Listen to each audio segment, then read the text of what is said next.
Read the preamble. So good evening. As chair of the Facility Advisory Committee, I am declaring that an emergency exists and I am invoking the provisions of RSA 91-A-2-3B. Federal, state, and local officials have determined that gatherings of 10 or more people pose a substantial risk to our community in its continuing efforts to combat the spread of COVID-19. In concurring with their determination, I also find that this meeting is imperative to the continued operation of town government and services, which are vital to public safety and confidence during this emergency. As such, this meeting will be conducted without a quorum of this body physically present in the same location. At this time, I also welcome members of the public accessing this meeting remotely. Even though this meeting is being conducted in a unique manner under unusual circumstances, the usual rules of conduct and decorum apply. Let's start the meeting by taking a roll call attendance. When each member states their name, also please state whether there is anyone in the room with you during this meeting. Peter Lennon. Here, no one's in the room. Amanda Kelly. Here, present and alone. Rob Corson. I am here and there's nobody in the room. Mark Layton.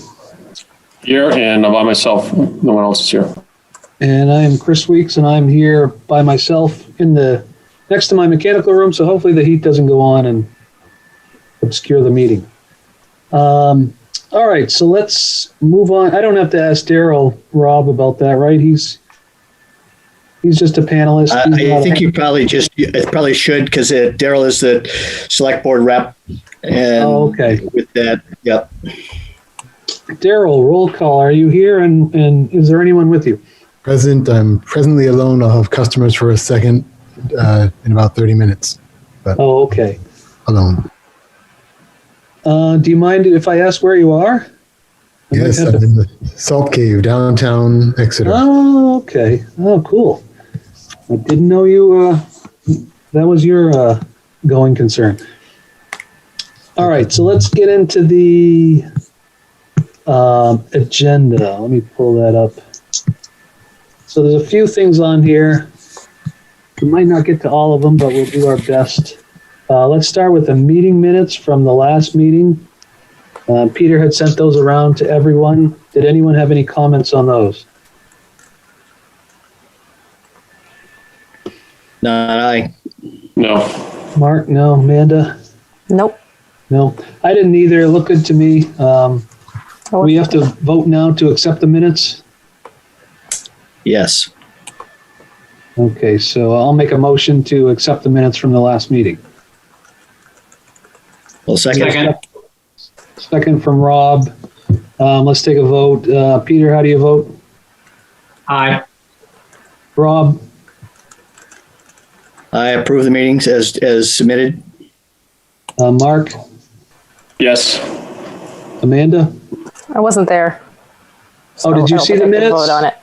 Well, I don't think, should I vote on it if I don't have any knowledge of whether it's accurate or not? Oh, I see what you're saying. Well, I guess just based on your knowledge.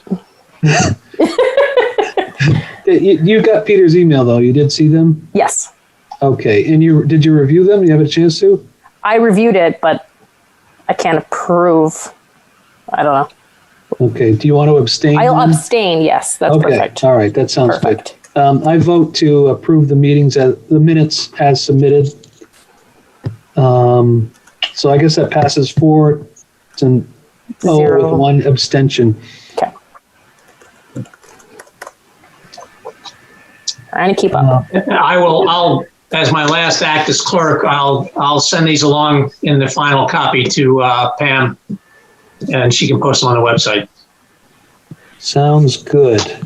And Mark, will you review these later and help me with the official terminology, et cetera, of how they should be stated? Yeah, sure. Okay, absolutely. I'll take all the notes and then maybe you can help me. I'll take notes too, and just we can combine them and stuff. Okay. Dave, we just got started. You haven't missed anything. It looks like you were successfully added as a panelist. You have the power to speak. Okay, good. All right. So next agenda item is the review of the select board bond and budget meeting from 119. Peter, do you want to give, well, first of all, let me ask, did anybody watch that online? Amanda, Mark, or Rob? Yeah. Oh, okay. I watched it on Facebook. It worked pretty good. Oh, all right. Because Peter and I attended. So Peter, can you give a synopsis of what you experienced during the meeting for the rest of us? Sure. We presented the recommendations on both the public safety complex and the DPW garage complex. And we laid out the reasons why we said what we said. And Daryl then moved, thank you, Daryl, moved to implement our recommendation, which was to fund zero for the DPW garage complex. And that passed 5-0. And then I think, Daryl, did you move again to fund I don't remember. I think you moved $100,000 for the public safety complex. Is that right? Yes. Yeah. Right. So Daryl then moved for the 100,000, not our recommendation, but the budget committee recommendation for the public safety complex. And that also passed 5-0. So it was sort of a good news, bad news story, I think, institutionally from the committee's point of view. Our recommendation carried on one of the projects, and it didn't carry on the other project, although there was an extended discussion about alternatives and whether or not the budget recommendations committee, I don't want to say solution, but let's say notional plan that they and the police and fire department, I think, came to some kind of informal agreement of rehabbing the Court Street building for the fire department, and then putting a new police station on the acreage that the town already owns off Epping Road. Is that on Continental Drive, Dave? I can't remember, but it's off Epping Road somewhere. Yes. Okay, and so we had a lot of discussion about how one solution already selected or apparently favored by the budget committee and the police and fire departments really wasn't a good idea. That we really needed to do a much more complete feasibility study on several alternatives. So at one point, Bob or somebody else, neither Chris nor I, said that they would be evaluating more than one solution. And indeed, the Warren article that was approved, Article 13, does say for the purpose of evaluating alternatives. So there's an opening there, I think, for us to continue to push for, even at the $100,000 level, to get as much of our outline about alternatives, the RFP outline, adopted. So I think that's an open issue for us to pursue. But at the end of the day, we carried the day on the one item and we lost on the other item. Peter, I just want to add, my takeaway too is that Bob spoke a lot about his reasoning for why they went to 100,000 from the 150,000. He felt like there was a lot of, which I don't agree with, but he felt like there, between the two volunteer boards, that there was resources that could be used to basically offset the costs. And so I don't think that that's a fair comment. I mean, we're volunteers. We're not, even though all of us are professionals, it's not something that we can take on. And so I just felt like that was one of his justifications that they were promoting, that to try to keep the cost down for the town was to utilize the volunteer boards. And so I just want to point that. Yeah, that's a good point. I think that's absolutely right. And I agree with you. And I think all of us agree with you. There was talk about some kind of steering group or working group of, volunteers from the committees. that would somehow either do this analysis or shape this analysis. At least that was part of my takeaway. So I'm glad you raised that. That again gives us an opportunity as members of this group to push for more alternatives rather than just the single alternative that the Budget Recommendations Committee and the Police and Fire Department seem to favor. But we're going to have to figure out, how much of the full outline that we put together can be funded with the 100,000. And B, I hate to say this, but Bob's case, Bob has this visceral, and correct me if I'm wrong, anybody who listened, Bob has, even more than I do, a visceral reaction against undefined consultant work.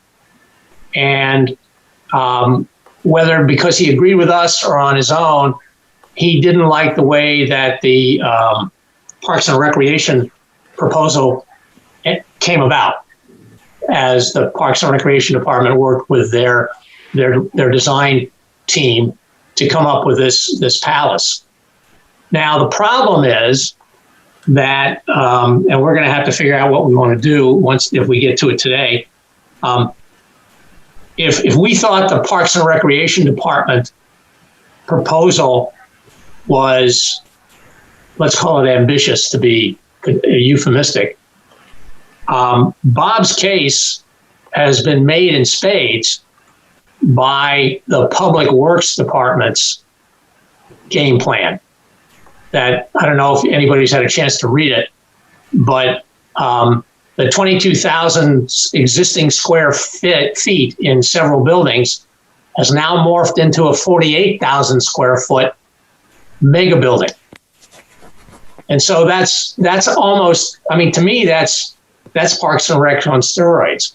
We're going to get to that. That's a later item on the agenda, Peter. But yeah, right. But for the purposes of Bob's arguing about consultants, that undercuts our case of how we need to get outside help. That's all. Sorry, I didn't want to get into the other one. Yeah, we'll definitely cover that in a minute. Just be quickly, my take on the consultants piece of it is that it is imperative that the organization that wants a consultant need to come up with a pretty good scope of work, an understanding of what they want as a deliverable.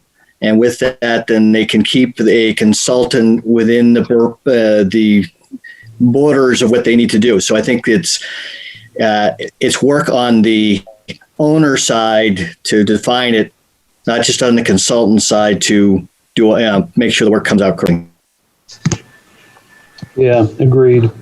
Chris, can I just make a comment? Maybe this is on the agenda, but can I ask a question about a procedural question about who will send the RFP out for the consultant, or are we going to talk about this later?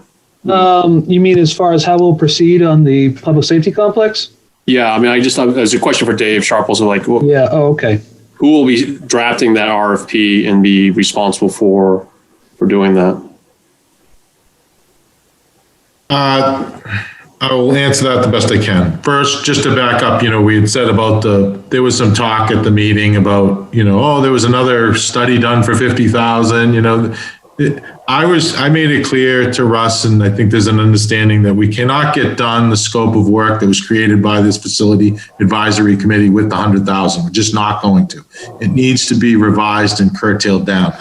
I then spoke to the chiefs, and they're on board with exploring all options. They were a little confused. They were like, well, someone asked Stefan, and he was like, he just told him his opinion, but he was like, it's not really set in stone. I'm not married to it. I'm open to any option. So I want that to be clear. I also told him, I said, listen, you guys are firefighters and police, policemen. You're out, doing the public safety.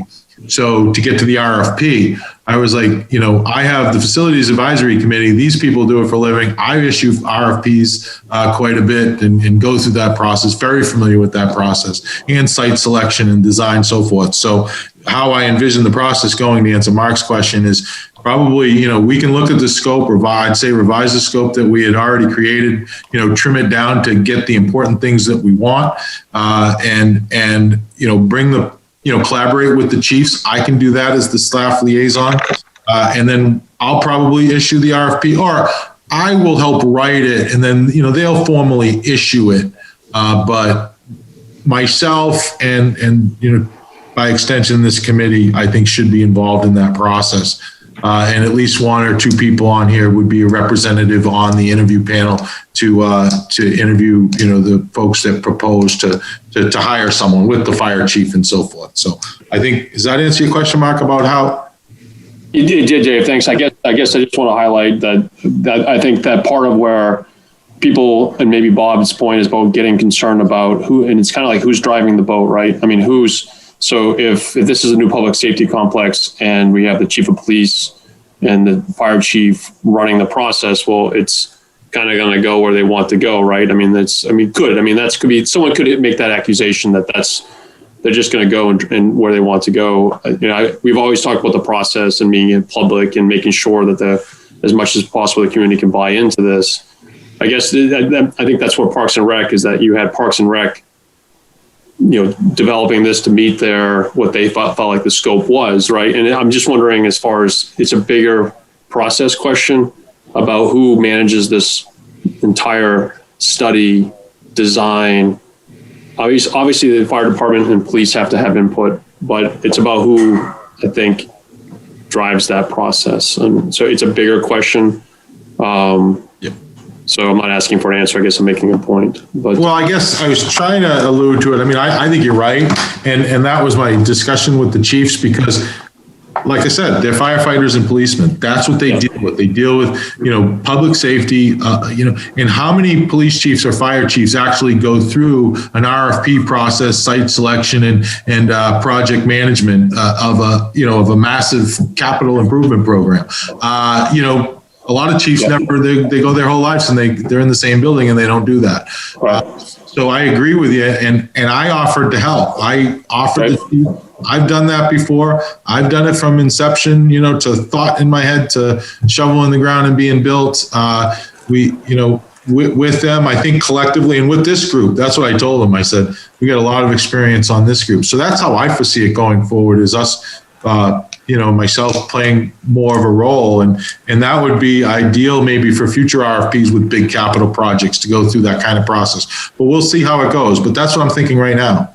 Dave, in my opinion, I think that's a great approach. I mean, I think there has to be someone that's a little bit of neutral, that's outside of that department that is getting this capital improvement, right? And somebody that has that experience and can control the consultants, obviously get feedback from the stakeholders, but there has to be somebody that can be neutral and say, yeah, that's great, but this is maybe a better idea that the town will be more supportive. Anyways, that's great. I'm glad to hear that. Yeah. At least, and let me clarify, I mean, it's a lot of work and time, at least until you get to the bid. It's like a lot of times once construction starts, okay, then, someone can manage it and manage the details of that. Those things come up, but maybe we hire someone to do that, but we'd be until that point, getting the design and then the chosen alternative and get it on the warrant. Then it passes and it goes to construction. Then we're kind of, let the other folks handle that part of it. Yeah, I mean, that's like you said, that's probably, you'd hire somebody to manage that construction part of it, which you should. I mean, I would think that the chief of police and fire chief would be excited about not having to deal with the headaches of all this stuff and have you be able to manage it, and they can just provide input as necessary. But it's good. Thank you for that. Yeah, that's what they indicated to me when I told them about it last week. Yeah, I didn't hear my screen froze up, so I didn't hear the last parts of Dave's and Mark's conversation. So I don't want you to repeat it. I'm just going to rely on the minutes. Great. Yeah, sounds good. Yeah, so we've jumped ahead a little bit. Let me just close out the meeting that we attended. My only thought that hasn't been said yet is on the DPW stuff. I think the people in the select board and other people on the BRC were of our opinion that there wasn't a lot of good supporting evidence there. And maybe the select board was working to try to keep the budget down this year. We don't know how the impacts of COVID will be on budgets. I think a lot of municipalities are kind of holding their breath at this point and trying not to make too many big expenditures. The one thing that was interesting, the last point I'll bring up is Russ brought up, he offered to rewrite the DPW one because during the conversation there were some specific needs brought up, and I'm surprised we didn't try to do that. Just $25,000 for a site survey for the new adjacent site, I think could have been something we could have supported, but we didn't bother to rewrite it at the meeting, or whoever was rewriting the warrant articles on the fly, we didn't do that. So ultimately they just wound up rejecting the warrant article for the DPW. So a little bit of a missed opportunity, I think. I could have gotten behind $25,000 for a survey. So after that meeting, leading into the deliberative session and the town vote, I guess a question for Daryl, maybe, is there anything else we need to do to support you guys, or is there anything else that we can assist with? I mean, if you wanted to run the 25,000 from the floor, you could do that. Because the reason I brought that forward was because of the lack of process on getting you guys data. So I'm fine with supporting any kind of action. I'm sure some amount needs to go to DPW to get this done, but it was just totally inappropriate for the board, I think. It was my feeling to take the budget recommendations, BRC's recommendation over the facility's recommendation of none. So provided you have information to back up the 25, I think it's really valid to run that as a vote or proposition from the floor. Okay. What do you think, Dave, of that? Can we hold that? Say it again. Oh, I was just asking Dave to see what he thought of that, if he thought that was valid or legit. I don't know if I'd have to think about that before I would Well, okay. respond to that. A citizen could do it, if not the committee, right? Yeah. I think that before we talk about giving them $25,000 for anything, we need to get into our later agenda item on their plan. Yeah. Yeah. Well, just know, Peter, that a site survey is not a plan for the next building. It's just a review of the site that's there, its soil samples, things like that. So I got it. Yeah. We'll talk about it more. Soil samples for what? And again, the latest thing that they've come up with, I think, throws open a larger question that we have to address before we get down to spending any money on it. But we'll get to that. Yeah. So as far as the deliberative session and the subsequent vote, I guess, does anybody know of anything else that we would be on the hook for or could assist with, or are we set at this point? I think the only other thing would be is that if we were to further support a process for the police and fire, for our public safety complex as a group, to be able to talk about the importance of engaging the community in a decision about what happens with public safety. Okay. Sounds fair enough. When is that scheduled for?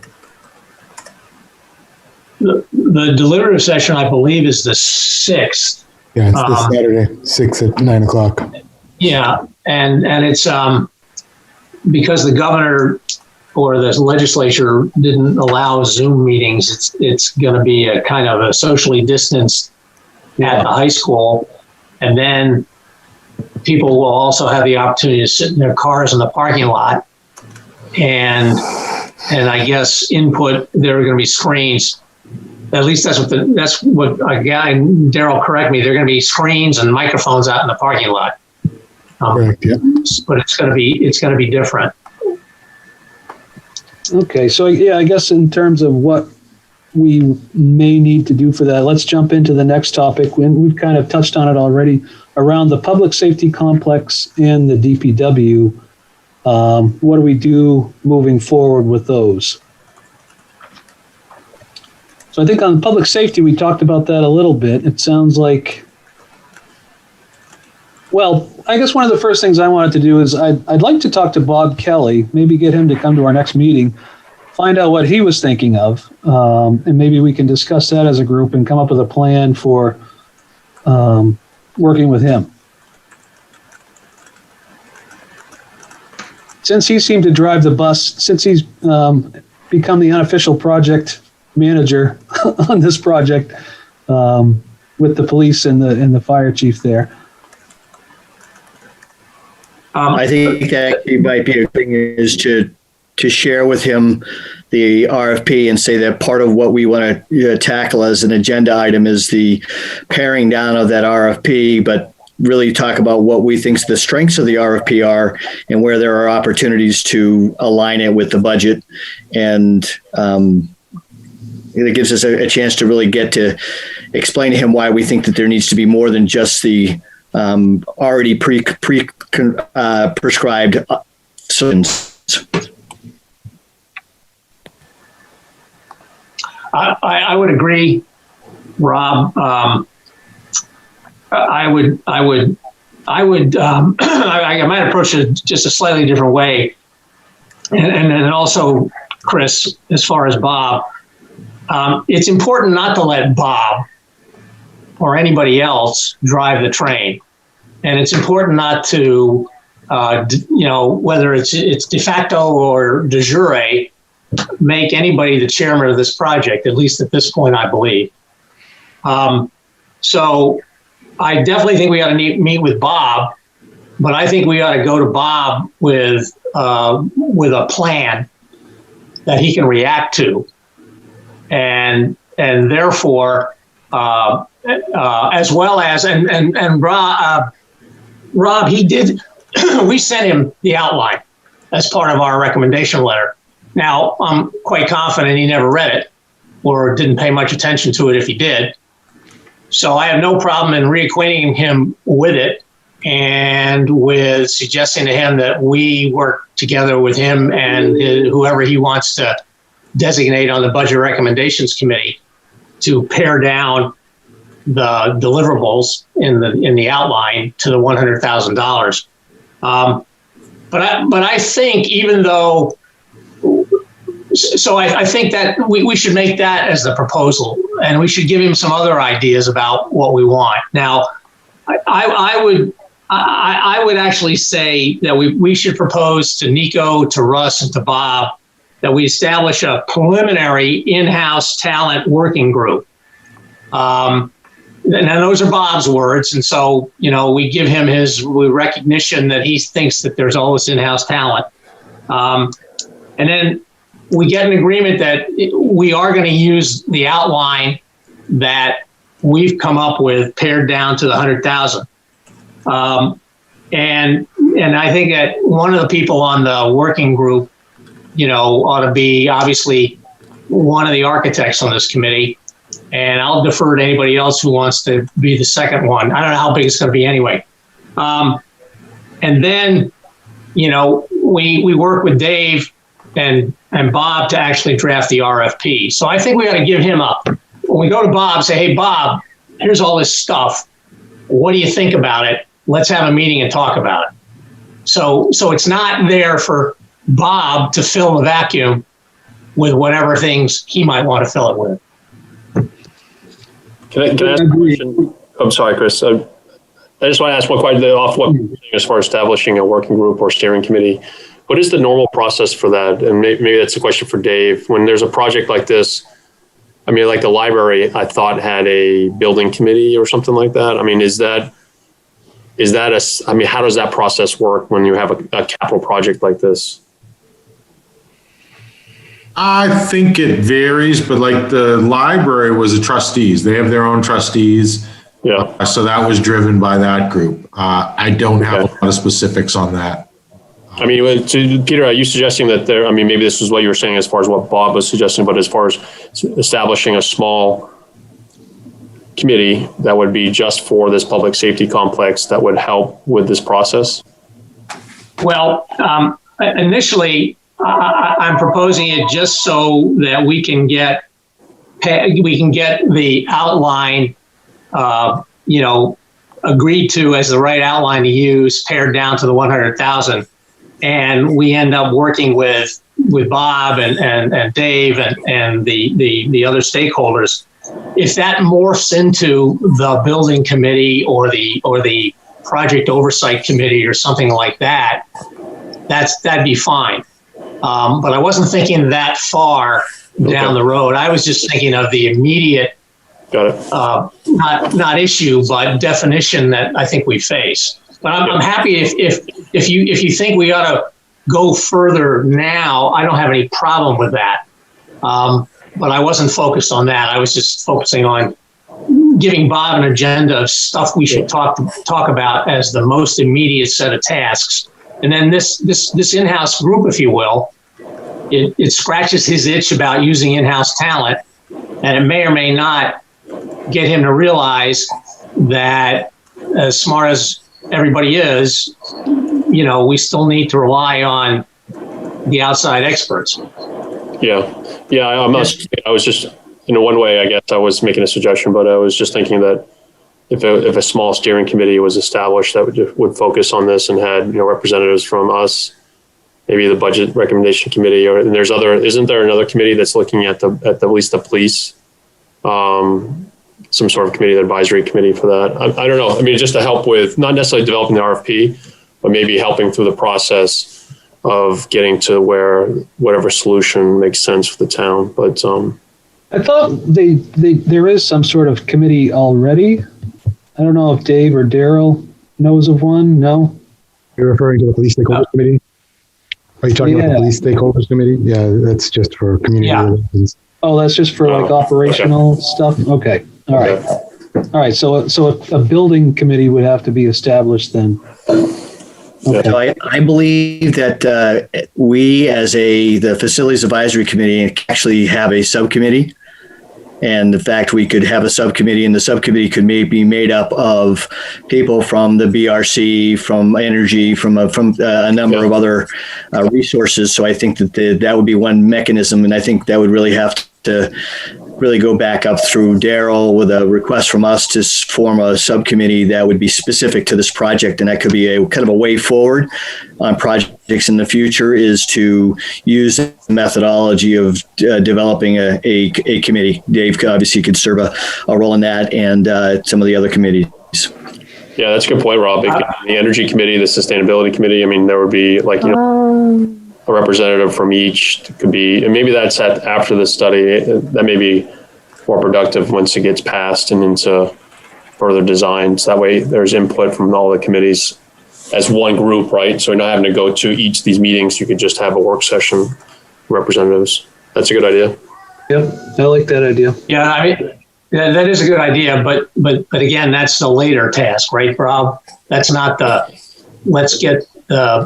let's sit with Bob in some kind of informal or formal working group to get agreement that our outline pared down to $100,000 is the way we go for Dave and for us and the stakeholders, the police and fire, to write the RFP. Right. Are you suggesting that we rope in the energy committee and sustainability committee and all those things? Not. But I actually was responding to the other one. Just on this early discussion, and specifically about the RFP, I want to get everybody's thought process on whether this is a public or a non-public meeting. So evidently, obviously, if this is a meeting of BRC and the facilities committee, and less than the quorum arrives at the meeting, it doesn't have to be public. So I think as a group, we need to have an attitude towards whether these are conversations that are noticed in public or these conversations that are happening somewhere else? Well, my first step was just to try to get Bob to come to our next meeting, and then we could hammer out the RFP at that point in a public forum. And then once I know the specifics of such group, and I can be able to answer that question.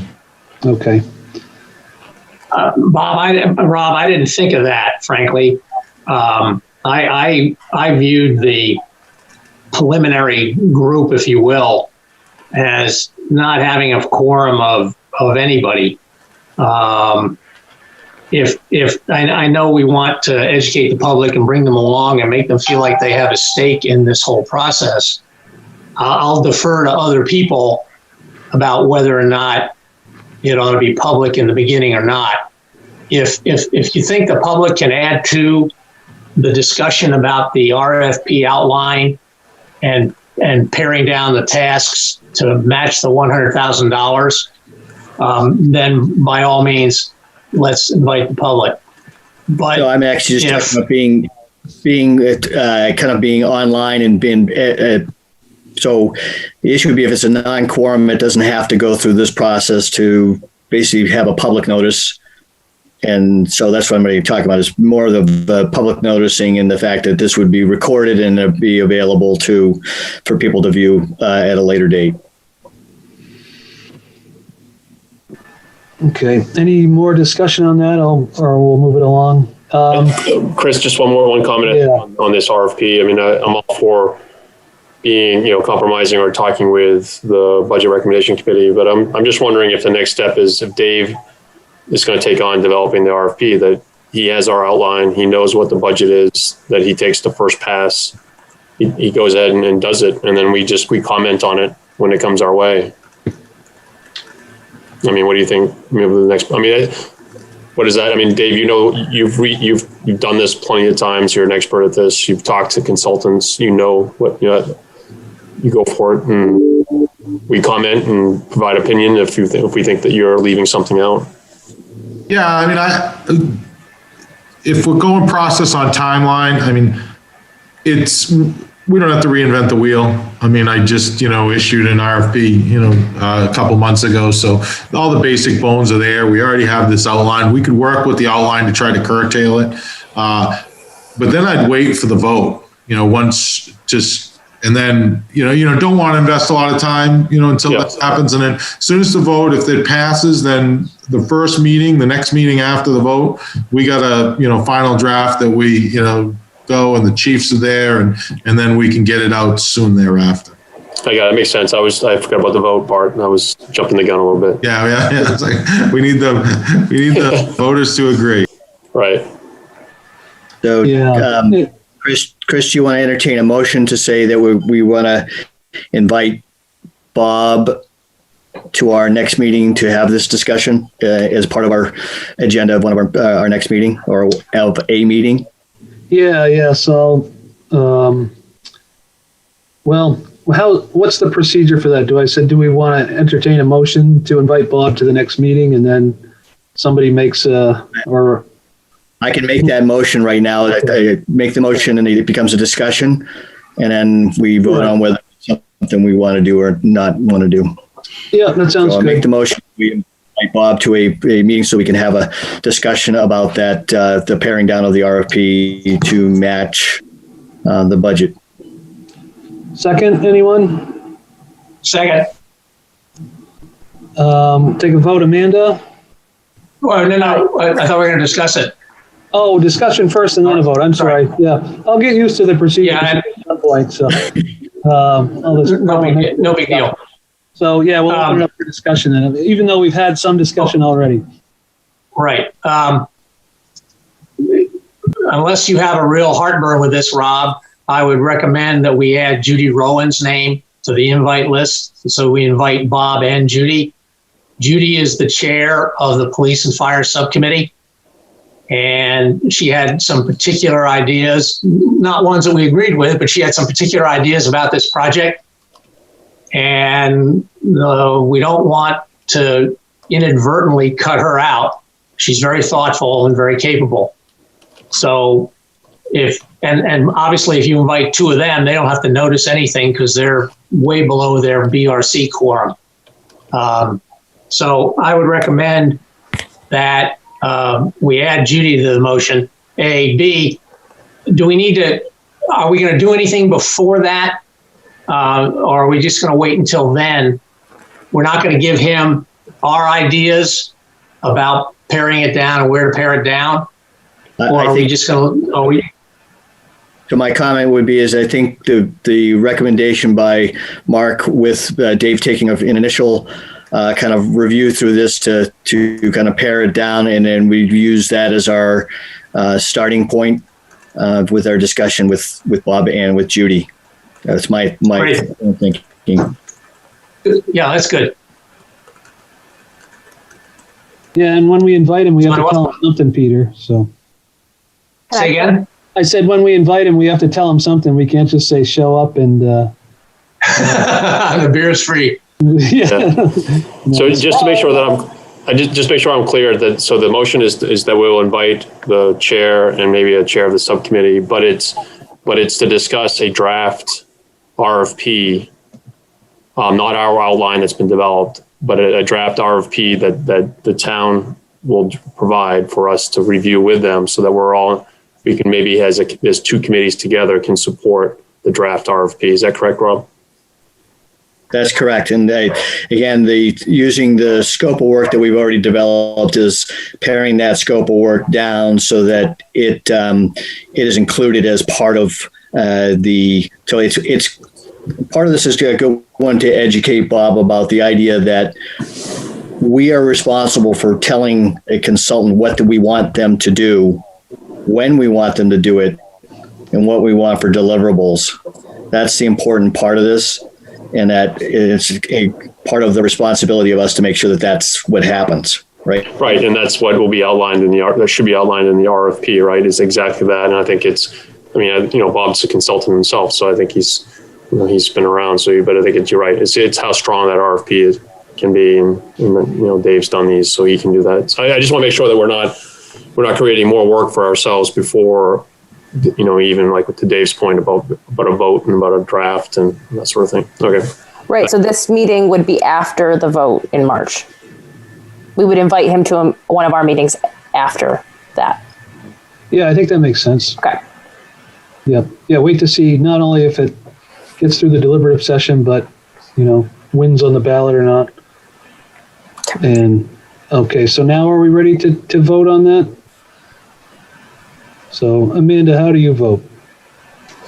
Do we need to state it again, or? Well, I thought we had a motion and a second.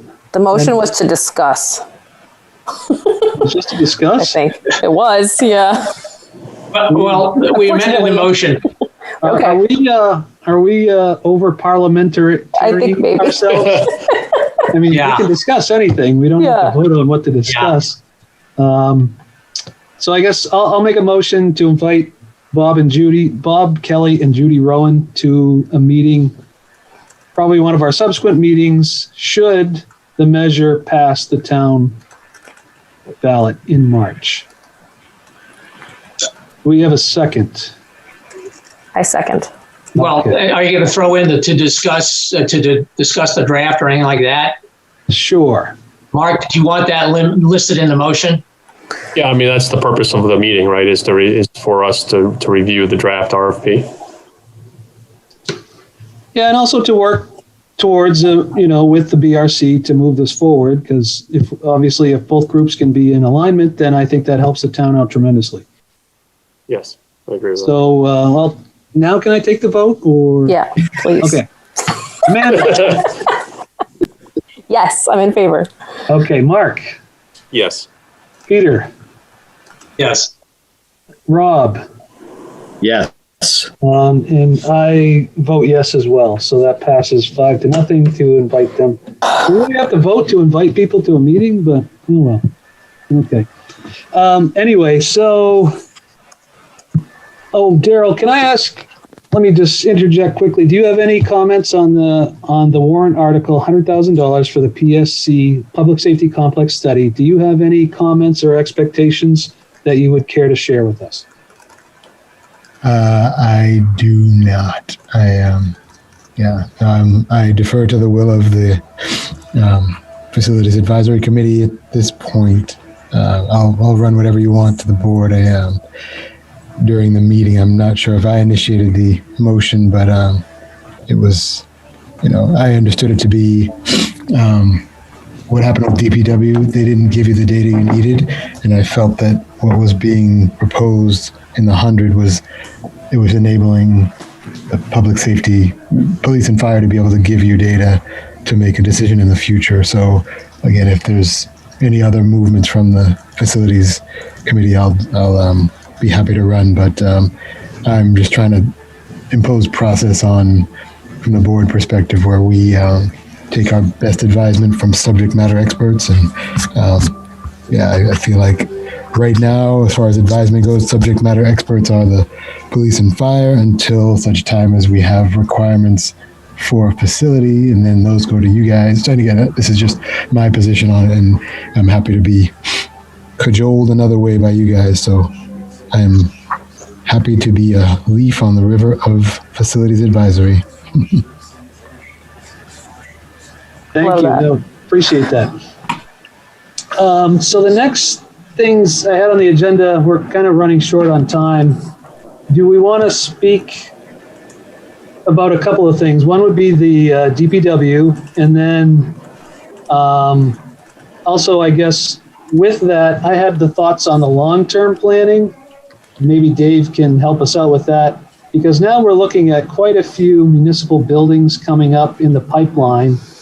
And if only somebody had a nice way to evaluate needs and priorities and could present them in a data-driven fashion, that would be nice. So I guess in addition to the DPW, we're looking at new public safety complex. Rec center still has needs. So we're looking at 3 really big capital projects. How do we stack these, prioritize these? What does the town have for priorities? I guess let's kick it off from there. First, if you just want to hone in on DPW, we can start with that.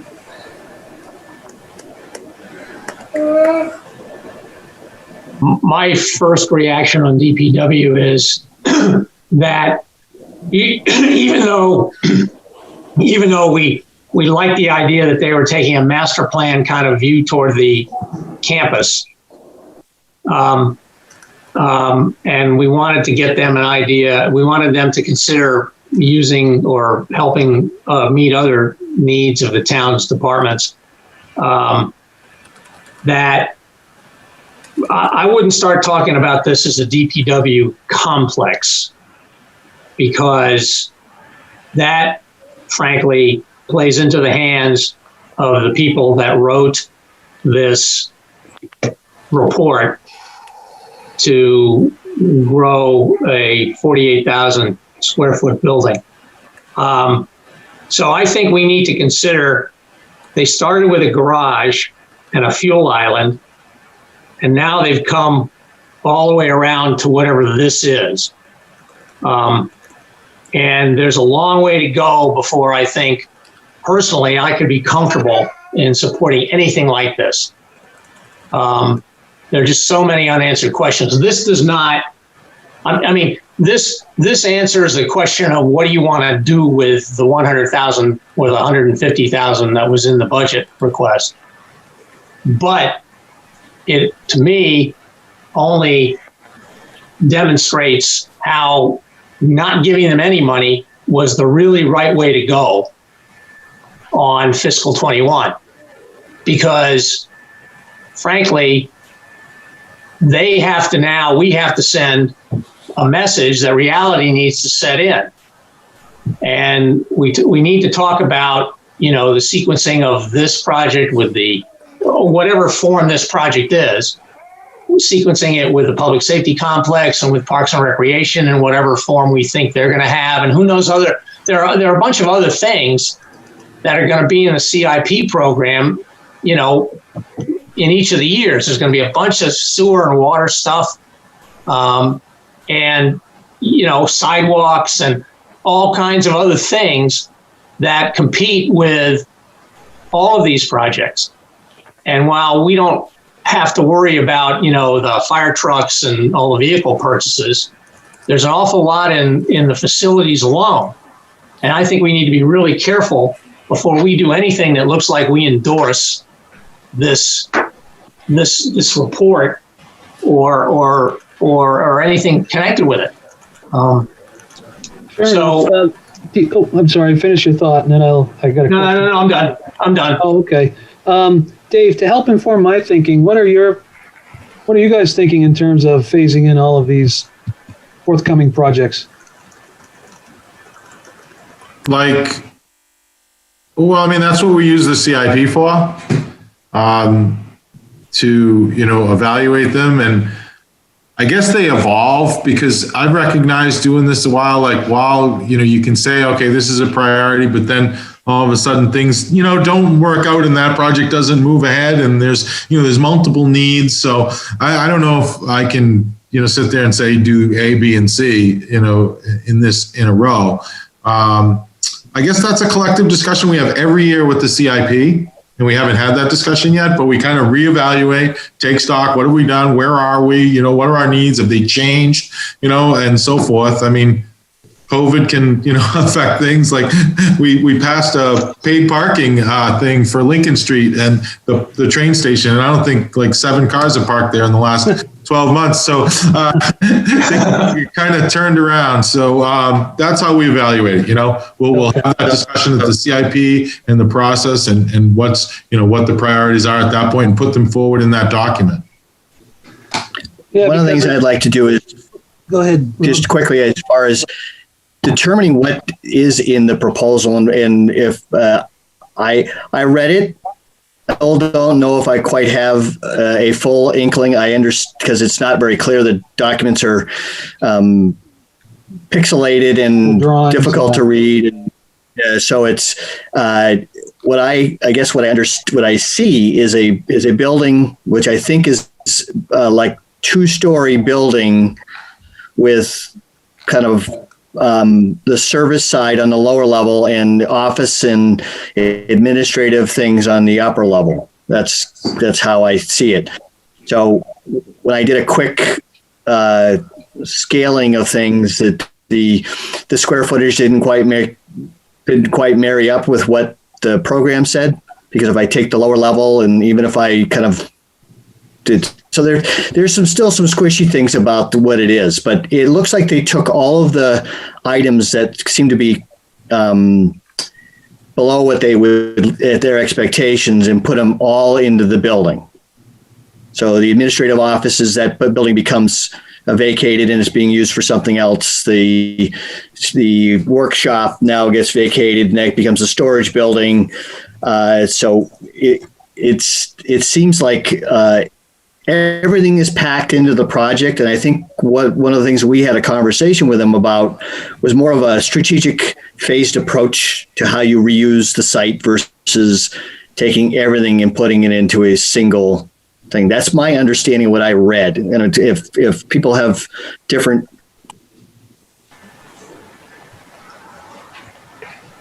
Oh, you're muted, Rob. You're saying that you hear what other people are saying about, what they think was in that document. Yeah, no, I agree. I didn't catch out of our discussions that they were just going to move wholesale to that other part of the lot. I thought that was just going to be for a new garage. So yeah, I was surprised to read the report and to see that they're basically moving all of their structures. They want to build new on the adjacent site. So I was surprised by that. So Chris, the one that you sent out, it's a 20-page document, but table of contents says that there's exhibits, but there's nothing in the document that you send. Do you know if those looks like the larger version of the floor plans? All I did was download whatever was on the town website. Yeah, and I'm looking at the town website, and it's the same. You're right, it's the 20-page. Yeah. I don't know. Dave, is it possible to get sent electronically those exhibits that are in this plan reference? Yeah, the drawings were junk in the report. Yeah, it's hard to see. And that's what it was. It looked like it's just a schematic building plan, garage plan, and a schematic admin engineering plan. So. Yeah, and I guess the LaSalle report, right? Yeah. It's not on the website either. So. All right, I can do that. Yeah, so on that one, in terms of a way forward, I don't know. I guess we still need to hear from them what they feel, and I mean, if that's their viable plan going forward, that's a huge project. Much bigger than what we thought before. And it's not viable. I mean, if a $10 million community center for Parks and Recreation didn't get funded, just because it's DPW, a $20 million, I don't know how much 48,000 square feet is, project, but it's going to be at least 20 million probably. There's no reason to think that that's going to get funded. And so why waste your time and effort coming up with sort of the solution to everything that ignores what the art of the possible, both politically as well as financially, this town's likely to support. So I think we need to get into this report or have them come over and tell us why whatever they told us. Remember, this all started with a 15,000 square foot building, right? And then we saw a schematic for a 39,000 square foot building. And now we have this report. So I'd be kind of interested as to, how they, other than what's in the report, why they decided to propose something like this. And I mean, I don't know if any of you, I certainly didn't, and I didn't contemplate the CIP ever doing this. I mean, they want to build a building that they say is going to meet their needs for the next 30 to 50 years. Now, if anybody here can tell me what the public works needs of this community are going to be in the next, from the years 30 to 50 out, you're a lot smarter than I am. And so, I know we build buildings to last, but there's no conception here of doing things in a modular or an incremental way. There's nothing here that says, well, our immediate needs are this. This is the building we want for this. And then we're going to leave provisions on the site to either add on to it or, do something else. There's nothing in here about, and I should have thought of this earlier. I mean, the fuel farm, they're just going to do a fossil fuel farm, aren't they? Or did they say anything about electric vehicles? I don't remember that in the CIP, Dave.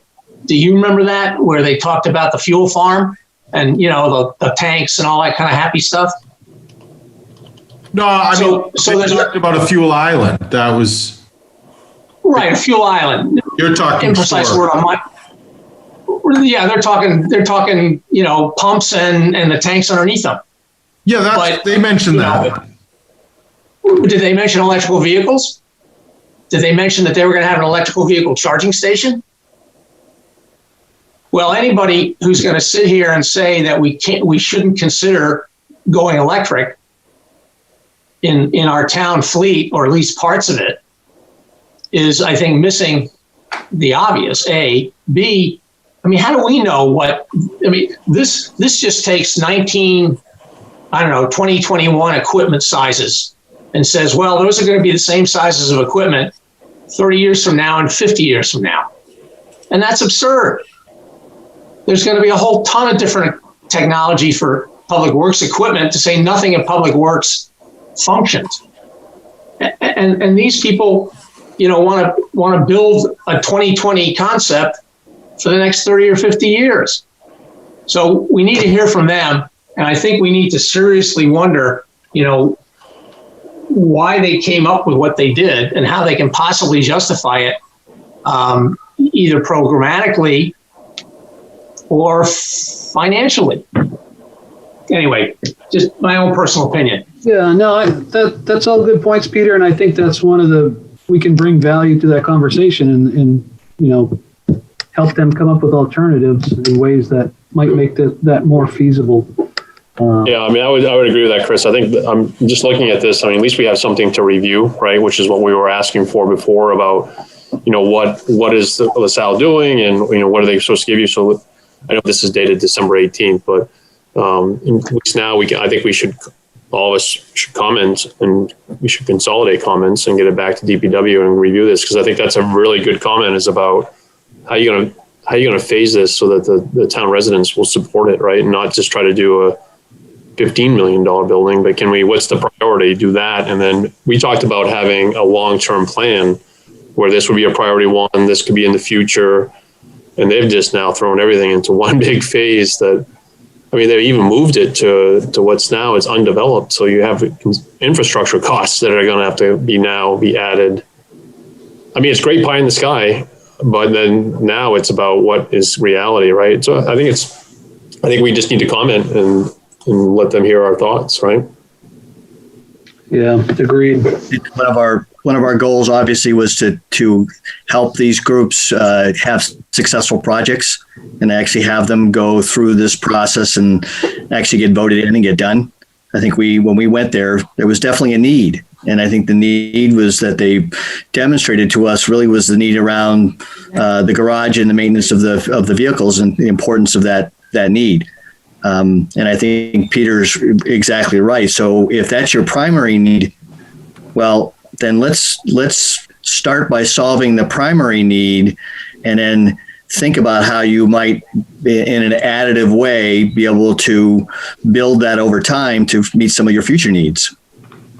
Right. I mean, the fuel farm was the other thing that they said was a priority, right? It needed to be replaced, and we talked about not replacing it in kind and regretting that 5 years from now, right? About placement and all that stuff. And that's what we talked about, figuring out this entire complex or campus, whatever they want to call it, and that we would identify this is long term, but we're not putting something that's going to limit or constrain them in the future. So trying to look long term, place things that are complete the priority, place them where they would be appropriate for the long term. So I'm just not seeing a lot of that detail when I just scanned it about some of that stuff as far as that. But I mean, I think these are really good that we can get back to them, right? And maybe we can work with them.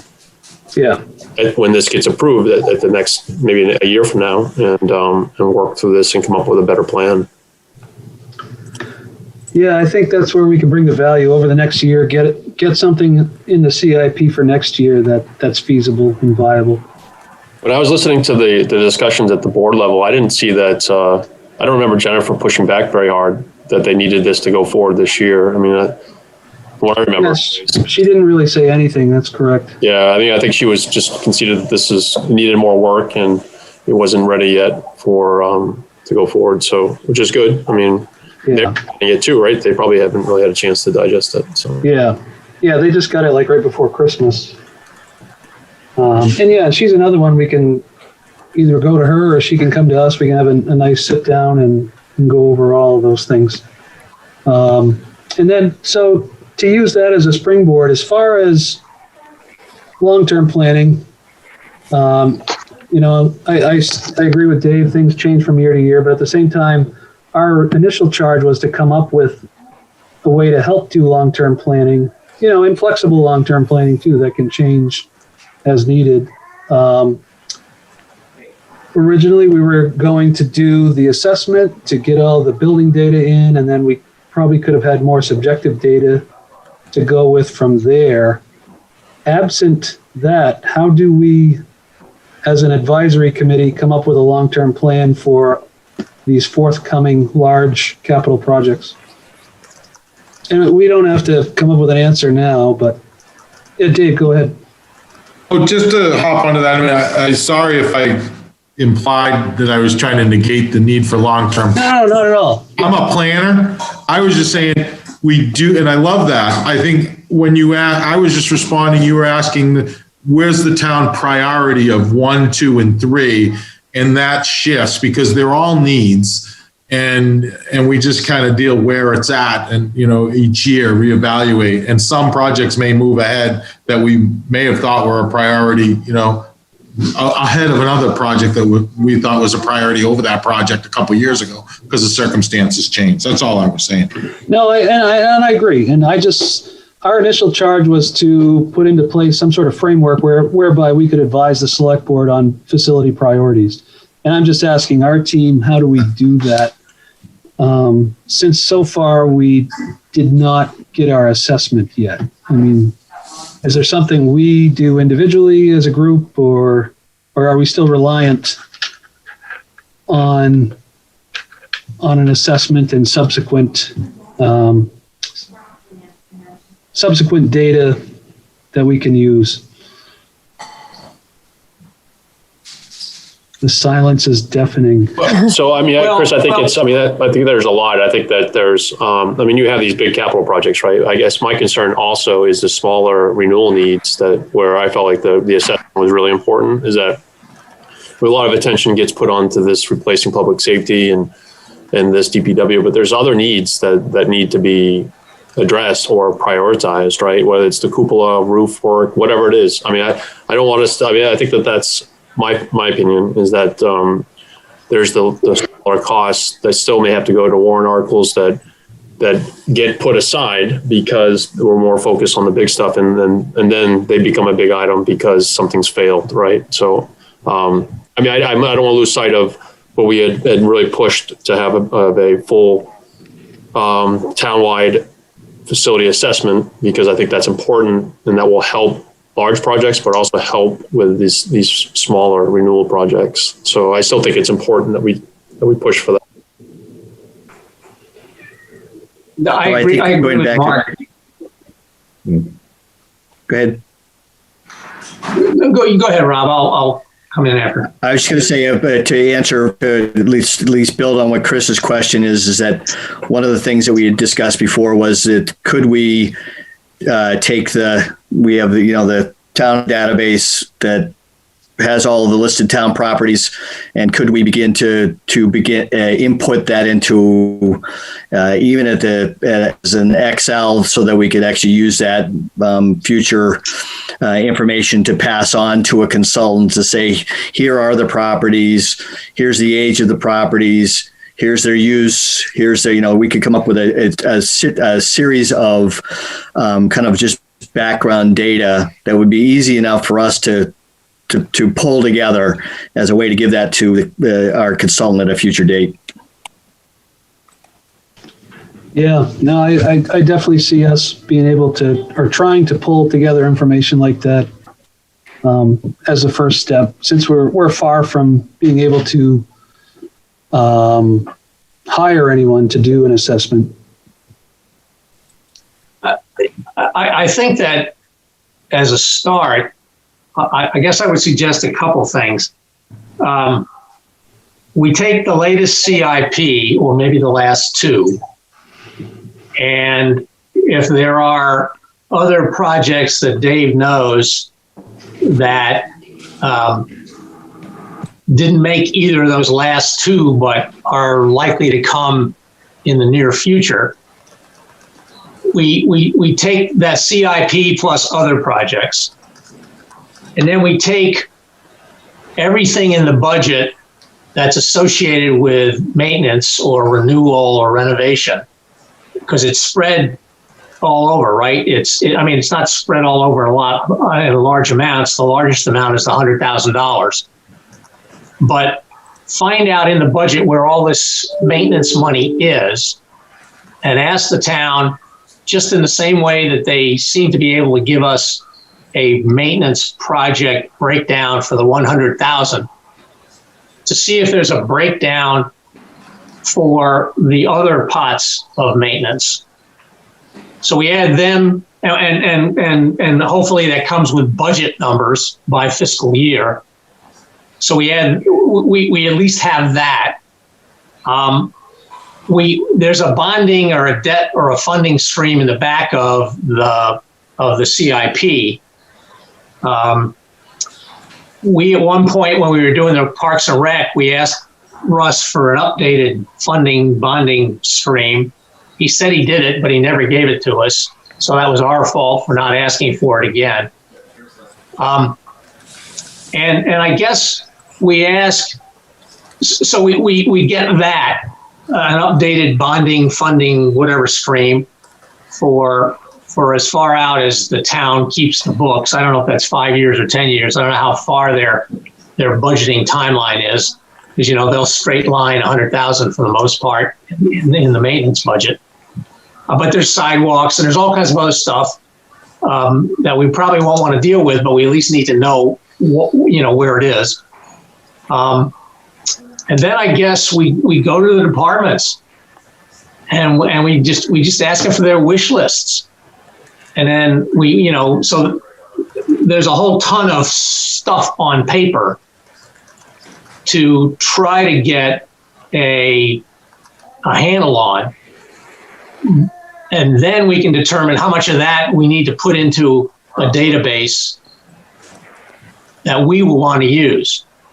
Whether we fat finger it into Excel or there's some other user-friendly something or other list with fiscal years and dollars and that sort of stuff.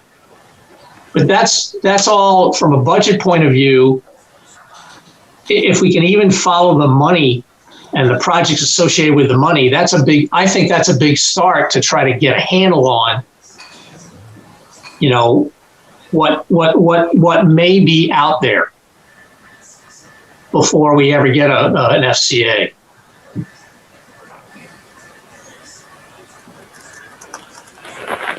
Like last year when we spent time going to these facilities and touring them, which was helpful. Maybe this year we spend more time within meetings developing data like that and analyzing it. Right, but we ask the departments what they've already got. When we and again, just because it's there, it may be it won't even pass the giggle test. They'll give us a list of who knows how much stuff. And we'll say, well, that's never going to happen. And so we won't put it into our database. That's been done a lot, Peter. Like the DPW, obviously, they put their wish list out in that report. Fire and safety have a lot of data as well from those reports. So, yeah, we can definitely ask them, but there's also a lot of existing data as well. Yeah, right. I'm not saying we should ask them to do more work. I'm just asking them to rip out the pages in the back of the notebook that say, this is what I really want to do over the next 10 years. If I had unlimited money or... Sorry, Peter, I didn't mean to cut you off. That's right. No, that's you guys know what I'm talking about. Yeah, I wonder if it would be worthwhile is that we sat down with Jeff, right? Jeff Beck, right? He's the one from DPW. Maintenance manager, yeah. And sat down with him and just said, okay, so Parks and Rec building, what are the renewal needs in this building? Let's talk about the heating system, the windows, and just at a high level, we sit down and we just capture the things that he thinks, what's the life of the heating system? Is that good? When do you think it needs to be replaced? And then whatever other projects that has come to him that, like the one that we talked about, what was it, flooring up in the Parks and Rec building, right? That they didn't think there was a difference of opinion on priorities on that one. Well, maybe we can pick his brain. He knows the buildings and it's on the renewal side. And then we can say, okay, renewal. And then we can say, well, the wish list is that they want to combine 2 offices or something as far as space stuff. But, there's not that many buildings. It might just be a couple with him just at a high level. And then we can help him say, yeah, that should be a priority. Is that heating system's 25 years old. You should really start to focus on that or something. Yeah. I know, just a suggestion. Yeah, no, I think we can definitely do some workshops like that this year. It sounds good. Does anybody have any more thoughts on that? But I want to move on to the next thing. There's a couple things I want to make sure we hit before we run out of time. Yeah, just my only comment on a lot of these things is that going back to this notion of wish lists. So in my previous experience, projects that moved forward had the requirement of the department heads is that they had to do a kind of a pro forma or a needs assessment to say why they needed it, and versus just I'd like to have it. So that there was either some value was bringing to the community beyond just performing their daily duty. Good point. I would agree, Mark. When I said, Rob, when I said wish list, I didn't mean to imply that somehow or another we were going to endorse any of that. You know me when it comes to wish lists. But I No, agree it with you makes- about the needs assessments. Makes it easier for us to evaluate when you go back and you sit there and say, well, we had 4 of our staff people who were out on workers' comp because of the condition of the shop. Basically was an unsafe environment, and that cost the town $150,000 in the loss of people, and it required them to have some other people substitute to do that work. Now that's a demonstration of a need, a financial need that has a direct impact to their facilities or the equipment that they use. Fair enough. Amanda, do you have any closing thoughts on evaluating facilities?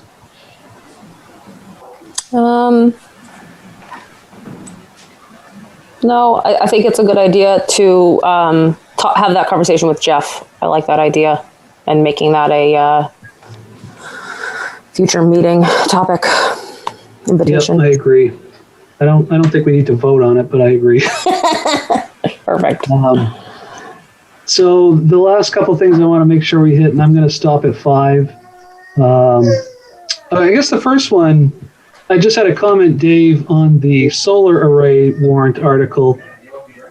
The article is written was good, except the only thing I'm scared of is that there wasn't really any mention of how it's not only revenue neutral, but I'm assuming it will generate some income for the town. Yes, but warrant articles, have to be succinct and so forth. So we supplement it with a warrant article like fact sheet. Okay. And there is a section on there that talks about it and finds where you can find the proposal. So basically, I'll just give you a thumbnail for your reference. Is what Revision Energy is saying is they're confident that 3.6 million and change is what maximum it will take. They're confident in that number. So that would be turnkey, construct it, everything, and throw the switch. And then they say it's going to be positive revenue, positive cash flow from year 1. The first year is like 14,000, I think, positive. That's after expenses, outside consultant of an operation and maintenance contract to have Revision Energy go and maintain the site and check and make sure it's working and all that. So the town doesn't have any involvement there.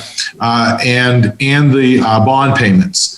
So even after the bond payments, so it's about 10, 15,000, 14,000 the first year. And then it fluctuates a little bit. And then you also sell the renewable energy credits that you get, as well as the power. And then basically at year 25, it's proposing about $2 million positive cash flow. And then in 40 years, the life of the project, it's projecting about 6.8 million.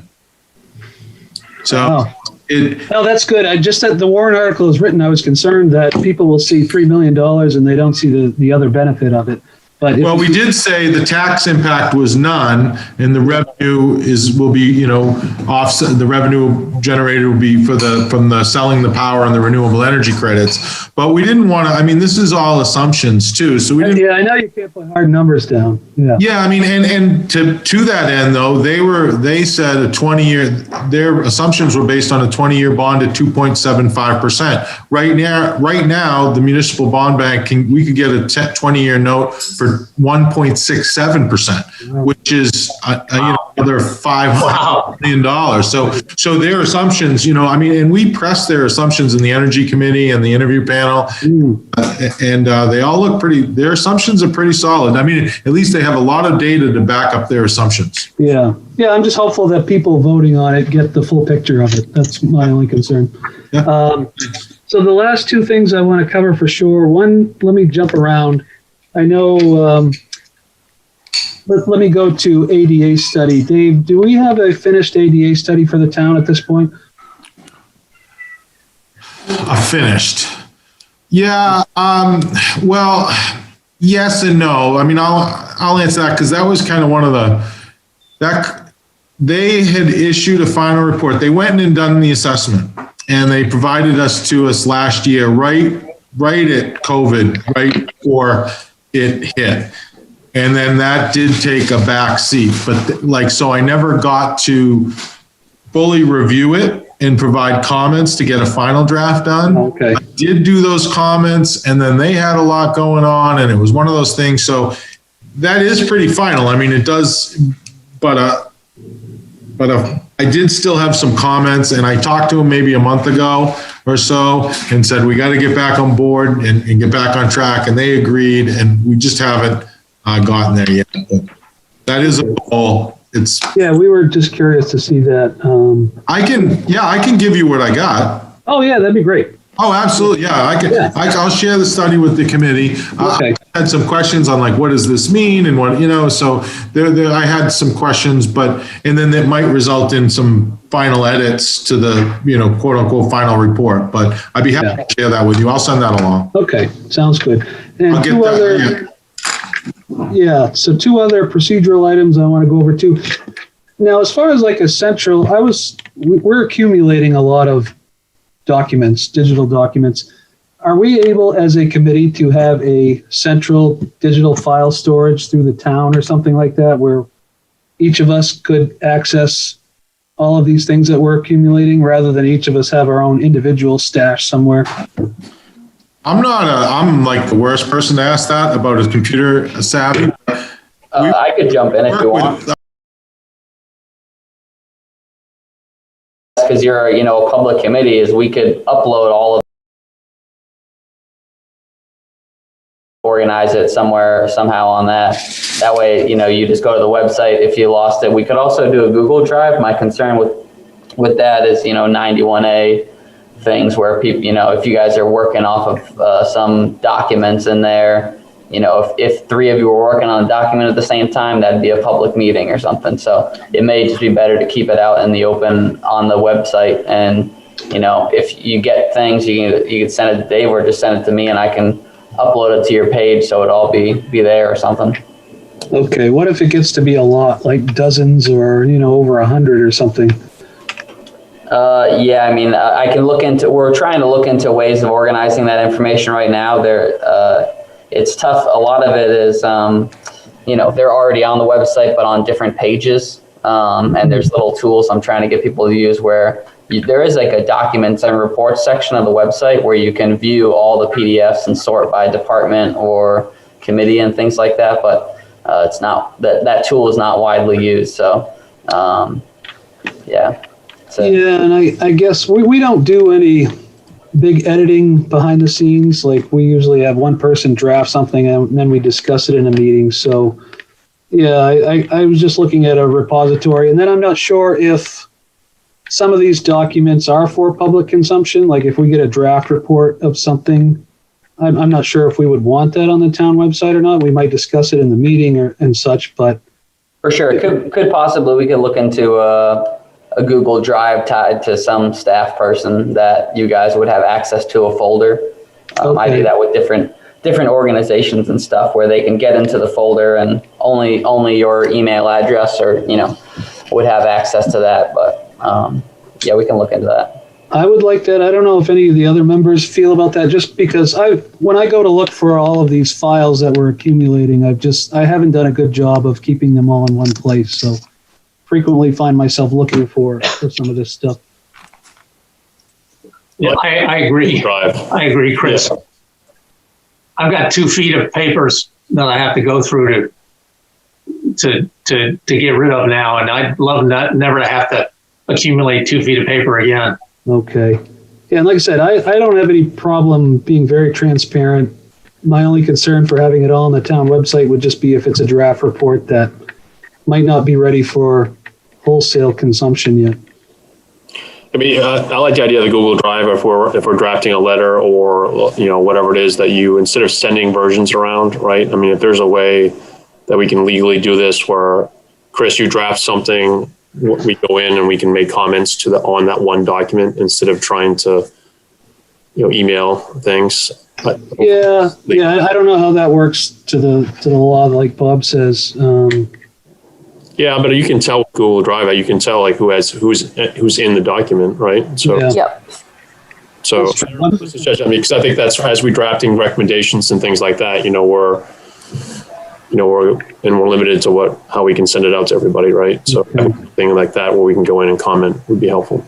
Yeah. So Bob, can you look into that then? And sure. Yeah, I mean, it'd be pretty simple as long as we had some staff person. I don't know who that would be, who would host that, and then it's all about how much storage space there is, because if it's each employee who has an email address gets a certain amount of space, and if it goes beyond that, there's a cost to it. Or if we had to set up another email address for you to log into to be able to, access that, because that's how we have Google Drive. It's through each email address in the Google suite. So, it'd be a cost of $6 to $12 a month or something like that if we had to set something up. So I have to try and find some staff person who could host that. I do have one question or kind of comment on this, Chris, too, is that if we're going to do that, I would think that to alleviate us really polluting another location with a bunch of things just stored in there, that we would have some sort of structure to where things get put within that Google Drive, because that'll just end up being just like our own drives in another location. So I think we'd have to be somewhat disciplined about folders and where they go in those folders, and so that when we do go in there, we can actually find something. Agreed. Yeah, definitely. All right. So Bob will look into that and let us know. So the last item, meeting times and frequency. What do people think about every 2 weeks versus monthly, and also what times work for people? I know we're cutting into Daryl's work day. I don't know if people are open to moving it out a little later in the afternoon. Thoughts? I'm here until 7, so let's go with everybody else. And okay. Yeah, that's pretty tough. I don't know about I start the day very early, so. I don't mind. Just my personally 3:30. I mean, 3:30 is a little early, just as part of my workday. But I mean, if early afternoon or early evening is my preference. Okay. Yeah, like 3:30 or 4 p.m. or something like that is okay. Usually. Amanda, I know you have kids too. How's your day structured? Later in the afternoon. It's like 4, okay, or is it? Yeah. Okay. All right. And so what do people think about frequency? Is 2 weeks enough or too much or what? Or should we go monthly? I think 2 weeks is good because it gives us an opportunity to, if the lease is scheduled, we can decide whether it's something that's just a minimal amount of information or, but especially times when we need to respond quickly or to go through documents, then I think we need to have them relatively frequently. Yeah. Okay. No, I buy that. And the other thing is, I like shorter meetings, like an hour and a half is about as far as I like to take it. And if we get into monthly, maybe we could be into 2+ hours or something. And I know Daryl gets enough of that with this weekly select board meeting. So, yeah, God bless you. I don't know how you guys do that. Dave, go ahead. Are you gonna, I think it would also be helpful to pick a day, like, is it going to be, you seem to meet Thursdays, is that? Yeah, Thursdays, I think I like Thursdays. Well, Thursdays, if you're going to meet, can you do, instead of every 2 weeks, could you do twice a month on the first? Try to